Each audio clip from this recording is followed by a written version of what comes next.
नमस्कार।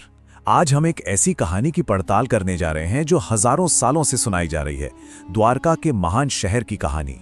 ये सिर्फ एक कहानी नहीं, बल्कि एक ऐसी पहेली है जहां पौराणिक कथाएं और आज की आर्कियोलॉजी दोनों आकर मिलते हैं। तो सवाल ये उठता है कि क्या कोई ऐसी कथा जो हजारों साल पुरानी हो सच हो सकती है? क्या ऐसा मुमकिन है कि हमारी आस्था और हमारा इतिहास असल में एक ही चीज हो?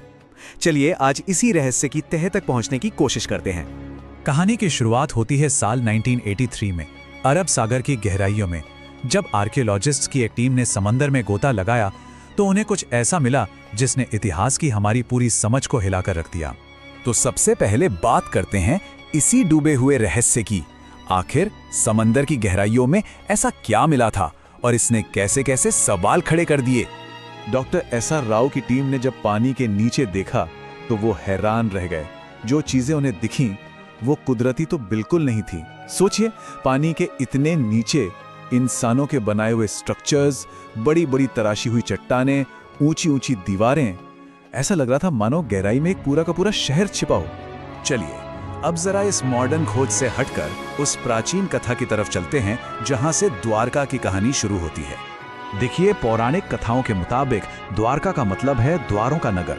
ये वो महान शहर था जिसे खुद देव शिल्पी विश्वकर्मा ने भगवान कृष्ण के लिए बनाया था। और कहते हैं कि इसे बनाने के लिए जमीन समुद्र देव ने खुद दी थी, पूरे 153.6 वर्ग किलोमीटर की जमीन। अब जरा इस नंबर पर गौर कीजिए, ये सच में कल्पना से भी परे है। भागवत पुराण में लिखा है कि इस शहर में सोने, चांदी और कीमती पत्थरों से बने 9 लाख से भी ज्यादा महल थे। 9 लाख। लेकिन द्वारका सिर्फ खूबसूरत नहीं थी, ये अपने जमाने से कहीं आगे की एक मेट्रोपोलिस थी।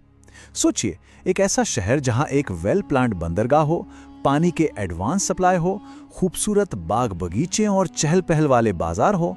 मतलब एक पूरी तरह से आत्मनिर्भर शहर। लेकिन कहते हैं ना, जहां इतनी समृद्धि होती है वहां विनाश की आहट भी कहीं ना कहीं होती है। इस सुनहरी कहानी पर 2 श्रापों का ऐसा साया पड़ा जिसने सब कुछ बदल कर रख दिया। पहला श्राप मिला महाभारत युद्ध के ठीक बाद। अपने 100 बेटों की मौत से टूटी हुई गांधारी ने भगवान कृष्ण को श्राप दिया कि जैसे मेरे कुल का नाश हुआ है, ठीक वैसे ही तुम्हारे यदुवंश का भी सर्वनाश हो जाएगा। और फिर दूसरा श्राप ये कृष्ण के बेटे सांब की एक गलती का नतीजा था। जब सांब ने कुछ ऋषियों का मजाक उड़ाया तो उन्होंने उसे श्राप दिया कि वो एक लोहे के मूसल को जन्म देगा और वही मूसल पूरे यदुवंश के विनाश की वजह बनेगा।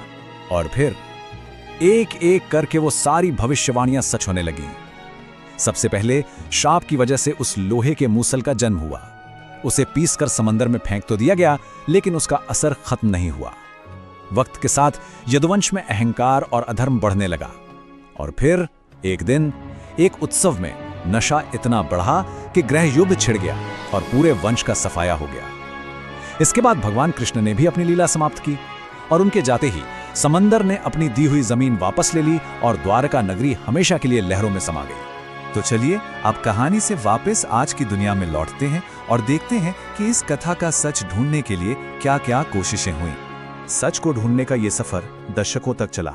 1963 में बेट द्वारका के पास पहली खुदाई हुई। फिर 1979 में डॉक्टर एसआर राव ने भारत की पहली मरीन आर्कियोलॉजिकल यूनिट की शुरुआत की। 1983 से 1992 के बीच लोगों के शक और पैसों की कमी के बावजूद उनकी टीम ने 12 बार समंदर में खोज की। और फिर 2001 से 2007 के बीच हाईटेक सोनार ने समंदर के नीचे छिपे विशाल खंडरों का पूरा नक्शा ही हमारे सामने रख दिया। और आपको पता है सबसे हैरान करने वाली बात क्या थी? डॉक्टर राव ने इतना बड़ा, इतना ऐतिहासिक अभियान महज 800 रुपए के बजट से शुरू किया था।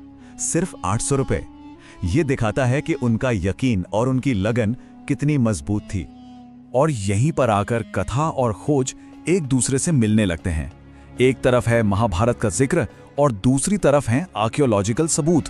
महाभारत में समुद्र से घिरे एक किले का जिक्र है और खोज में मिलती है 560 मीटर लंबी पत्थर की दीवार। एक बड़े बंदरगाह की बात है और समंदर से मिलते हैं पत्थर के बड़े बड़े एंकर्स और भव्य महलों की कहानियों के सबूत के तौर पर दर्जनों विशाल पत्थर के खंभे मिलते हैं। अब आखिरी हिस्से में हम उन साइंटिफिक सबूतों पर नजर डालेंगे जो इस प्राचीन कहानी को एक नई हकीकत में बदल देते हैं। लेकिन असली धमाका तो तब हुआ जब कार्बन डेटिंग के रिजल्ट्स आए, पानी के नीचे से मिली एक चीज, पता है कितनी पुरानी निकली? लगभग 9000 साल। जी हाँ, 9000। ये तो हड़प्पा सभ्यता से भी हजारों साल पुरानी थी। वही हड़प्पा जिसे हम अब तक भारत की सबसे पहली शहरी सभ्यता मानते आए थे। बस इस एक खोज ने हमारे इतिहास की पूरी टाइमलाइन को ही हिलाकर रख दिया। तो यहाँ होता ये है कि विज्ञान के अलग अलग पहलू एक ही सच की तरफ इशारा कर रहे हैं। देखिए, कार्बन डेटिंग की तारीखें महाभारत के द्वापर युग से मेल खाती हैं। सोनार मैपिंग एक पूरे बसे बसाए शहर की नींव को कंफर्म करती है। और तो और जियोलॉजी के डेटा से पता चलता है कि उस जमाने में समंदर का लेवल सच में बहुत तेजी से बढ़ा था, जो शहर के डूबने की एक ठोस वजह भी देता है। इस पूरी खोज को डॉक्टर SR राव का ये एक वाक्य बहुत खूबसूरती से बयां करता है। मैं इन ग्रंथों को सिर्फ धार्मिक किताबें नहीं मानता, बल्कि इन्हें ऐतिहासिक दस्तावेज मानता हूं।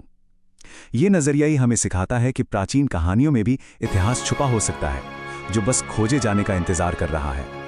और इस कहानी का महत्व आज भी उतना ही है।